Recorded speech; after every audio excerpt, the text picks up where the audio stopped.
AMP. Now, AMP is trying to revolutionize the digital payment space. I'll be honest, I'm not super bullish on this as a concept. Not AMP specifically, digital payments in general. I'm yet to see the excitement here from a company basis. Like, I don't see lots of companies worldwide wanting to start getting into this space as of yet. There's a few that are starting to obviously enter in. But AMP itself, the way that they've structured the way payments work is very, very clever, and I like their approach to this. So I'll talk about that and potentially, what can this do in this cycle? Before I get into it though, if you're new here, guys, this spreadsheet just shows the first 26 coins that I did videos about on the channel. Now, in the videos, I showed myself buying up all of these cryptos. These were all coins that I thought were going to do really, really well. And you can see what they were worth when I recorded my videos. You can also see the highs that they all hit around about a year and a half on, as well as what your profits would have been if you'd have put $100 into the coins when I released the videos and sold after around 16 months. Your total profit in that time would have been over 123 grand. Now, the thing is you don't have 16 months to get your portfolios up to scratch. We're in a bull cycle right now. If you're sitting on cryptos that you're not happy with in terms of performance, they're not making you any money, you've probably got some dead wood in your portfolio, you've got to shift. If you don't know where to get started with that, start at copymycrypto.com. That's the site I run where I share my portfolio with my members. So whenever I'm ready to buy or sell a crypto, I tell my members the crypto that I'm going to buy or sell, the price I'm going to do it at, so my members can copy along exactly, meaning they make the same profit as me, but they don't have any work to do at all. And on the site, you'll see what my members have earned. You can see our successes. It's all public record as well. Verify it all on the history of this channel. And if you like what you see and you want to find out the coins that I'm in that are outperforming the market, all you got to do to find out is join up, guys. Now, AMP. So, first of all, right, there was a lot of hype and excitement around AMP when it launched. It launched in 2020. It did pretty well, to be fair. Went from like 0.3% all the way up to 10 cents. So it did. In fact, its all-time high was 12 cents. So it did very well, right? And there was a lot of excitement around AMP. It launched, I believe, on Coinbase, if memory serves, but memory isn't that good, so can't trust that. Now, it's an open source decentralized protocol, but what it does is provide collateral as a service. So AMP is described as the new digital collateral token. So it offers instant verifiable assurances for any kind of value transfer. So using AMP, networks like Flexa can quickly and irreversibly secure transactions for a wide variety of asset-related use cases. So it launched in 2020, aiming to provide a fast, efficient, and secure transaction platform, solving a number of problems in the space: slow confirmation time, price volatility, broad adoption. Now, like I said, as an approach to digital payments, I actually think this is really good. Basically, what they do is they offer a straightforward interface for verifiable collateralization through a system of collateral partitions and collateral managers. So the partitions can be designated to collateralize any account, application, or even transaction, and carry balances which are directly verifiable on the ETH blockchain. And the managers are smart contracts that can lock, release, and redirect collateral in these partitions as needed in order to support the value transfer activities. So basically, they support a wide range of use cases for collateralization. And as an approach to payments, it does make a lot of sense. Like, it does track how that would work, and it does track how that could have a legitimate way of being utilized for payments, right? AMP's parent company is Flexa, which is a blockchain payments company based in New York. They specialize in fintech, and they aim to build a future with more efficient, secure, and affordable real-world payments. Tyler Spalding is the CEO of Flexa, and he launched the AMP project with help from the Flexa team. Bachelor's degree in mechanical engineering, master's degree in aerospace, aeronautical and astronautical engineering, attended Harvard Business School, Very good resume. Very, very good resume. Now, so they've kind of redone their website a little bit. They call themselves Ampera now, or the website does anyway.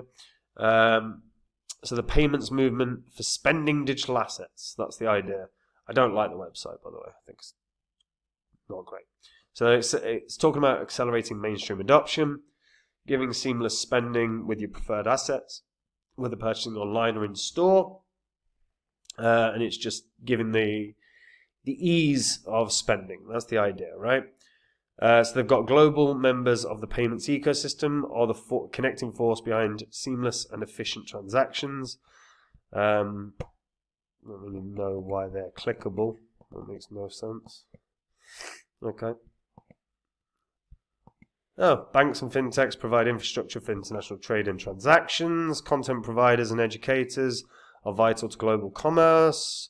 Digital assets, mobile wallets offer unparalleled convenience. Digital assets in many forms, enhanced transaction. So their idea is dedicated to the collective good. Personally, I don't think that's the greatest tagline or anything. And then they've got a number of links that don't really do anything on the website, which again, personally, I'm not a huge fan of. When we actually check out their Twitter, or their X rather, you can see that it's being used. Used at Regal Movies, which is shown a few times. Holiday flicks at Regal Movies, powered by USDC, Base and Flexa. One epic conversation. So they're having some conversations on the future of digital payments. Again, let the popcorn flow. Here's a video showing how it can be used at places like GameStop. Here's Flexa and Nighthawk. So this is good news for Zcash users. Flexa and Nighthawk are excited to announce the integration of Flex components. So that means users can spend their Zcash at thousands of different stores. So let's have a look. Let's see if they've got a bit more info. Brings in instant 41,000 retail locations. That's pretty good. And obviously that's part, hugely thanks to AMP.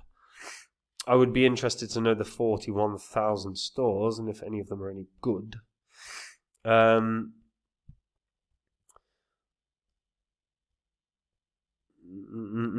Yeah, I mean, look, I'm not a massive, like I say, I'm not a massive fan of this kind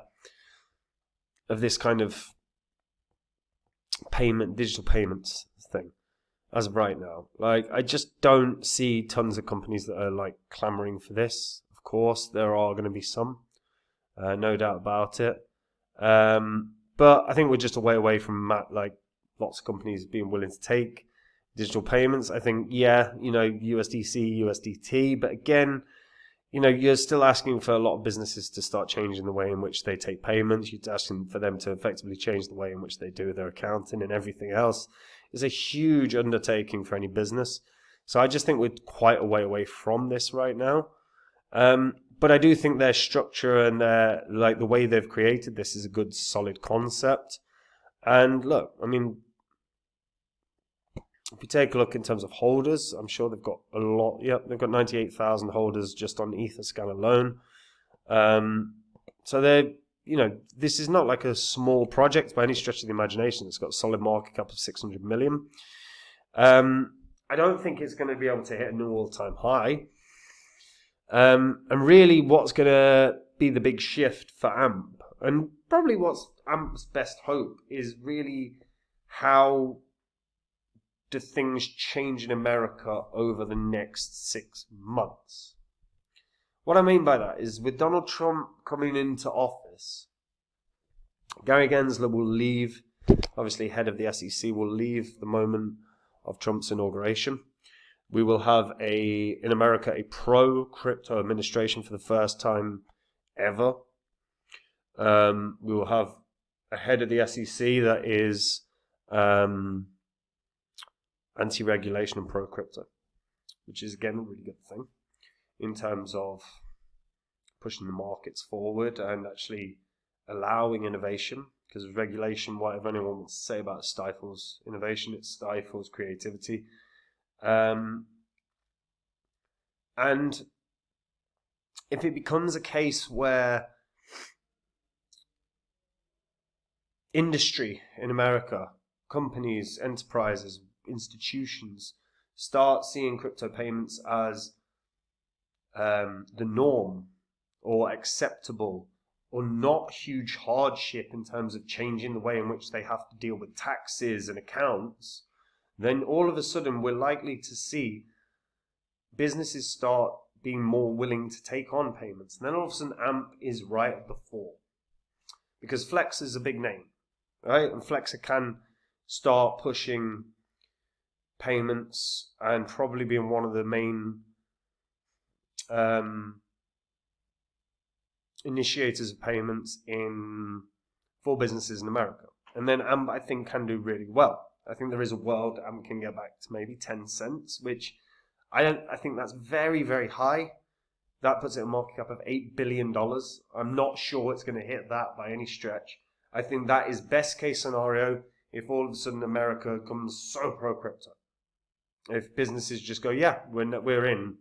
Now Trump's in. Now, the SEC are not full of knobheads. Now, the government administration is not trying to tax every business under the sun. There is a world that AMP could start doing really well, maybe gets to that 10-cent level. I think realistically, 4 or 5 cents is a fair target and a fair price that it can probably reach. 10 is kind of the best case if all of a sudden everything changes. But that's going to, like I say, that's going to hugely depend on what happens in the first few months of Trump's administration, because that's really where you set the tone for what you're doing as president. Those first 3 months is where you're doing your speeches and you're laying out the groundwork. You're trying to get the first few bits of legislation out, or you're trying to make the first moves in terms of the shift and the direction that you want to take the country in. So, yeah, really from January to March, that's going to be the key time, really, where we start seeing how is America's crypto perspective going to be shaped.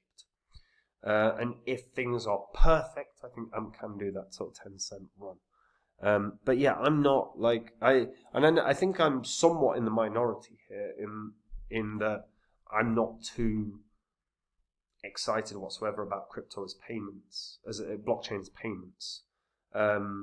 If you're pro blockchain's payments, explain why in the comments.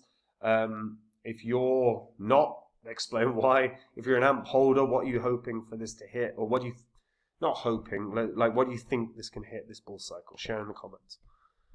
Guys, if you're not happy with the performance of your cryptos right now, then you've probably got deadwood in your portfolio you've got to clear out. And if you don't know where to start, have a look at copymycrypto.com. That's the site I run where I share my portfolio with my members. When I'm ready to buy or sell a crypto, I tell my members the crypto that I'm going to buy or sell, the price I'm going to do it at. My members can copy along exactly so they make the same profit as me, but they don't have any work to do at all. If you go onto the site, you'll see what my members have earned. You can see the successes we've had. You can verify it all because it's all public record. My portfolio has been outperforming the market massively, and if you want to find out the coins I'm in, all you've got to do to find out, after reading through the site, after verifying it all on this channel, if you like what you see, just join the site and you'll be able to see everything that I own then and there, guys. And if you do, wicked, I'll see you there. And if not, no worries, I will see you in the next video. Take it easy. Bye-bye.